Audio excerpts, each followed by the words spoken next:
decade after Tim went missing, the TV show Unsolved Mysteries aired a segment about Timothy and his disappearance in hopes that the viewers would be able to give them some information about the case. And sure enough, a man named Stephen Cull, who was living in Wisconsin, called into the show and said, "Without a doubt, I know where Timothy is." He told them this story about how 10 years earlier, he was walking around this forested area in Wisconsin when he came to a clearing in the middle of this forest, and he saw this lump in the middle of the ground. He didn't know what it was. It was winter time, so he couldn't tell if it was wood or an animal.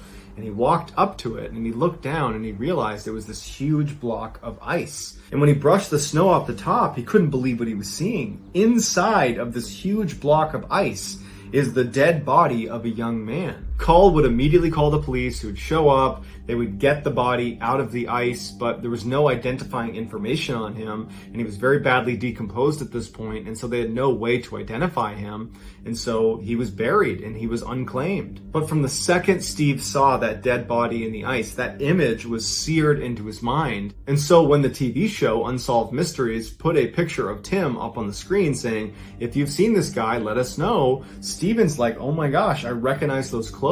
That's the guy who was dead in the ice block." And so the police go to Wisconsin, they dig up the body that was inside of the ice, they do a DNA test, and sure enough, it's Tim Molnar.